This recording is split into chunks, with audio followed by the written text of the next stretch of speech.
प्रशांत शतपथी घर ईशाणी गाँव में एनआईए टीम तेज प्रशांत पत्नी और पुओ को पचराउचरा कर जातीय तदंतकारी संस्था तेज पहलगाम आतंकवादी आक्रमण में प्राण हराई प्रशांत आतंकवादी संपर्क में पत्नी और पुओ को पचराउचरा जनापड़ी छुट्टी काटा पत्नी प्रियदर्शिनी आचार्य और पुओ तनुज को नहीं 19 तारीख में काश्मीर जाते बालेश्वर जिला ईशाणी गाँव प्रशांत तेज 22 तारीख में बैशार में आतंकवादी आक्रमण में प्राण हराई प्रशांत।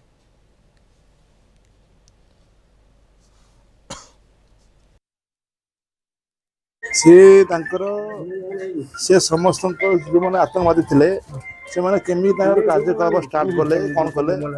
आउ मैंने कि भाव में आसते चेहरा ए बाबद से पूरा तनखी कर बुझुले के टाइम है के समय वेट कले प्रशासन के पहुँचला कौन न पहुँचला सब किसी बुझा आम सदर थाना आईएएस मत फोन मारते मुझे मना कल किए आस जानी थी घर बाहर ना किए थे जानी सी सहित कथा इन्स्पेक्टर मैम थे से ही समय घटना पचारे कि भाव है जेहू तदंत करने सापेक्ष जुक्ति सापेक्ष तो से हिसाब से मतामत नौले नौले ना ना कौन सी रेकर्डिंग से दवाई मना कर निश्चित पू पचार थे जानी प्रियदर्शनी मैडम पचार लिकआउट करने चाहिए ना मत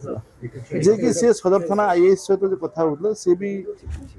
पचारे आप आसले आम डाकिले कहीं पचारे बोधे सी कहले आम आसीचु आम आम काम आम करुचु आम गला आप सहित कथा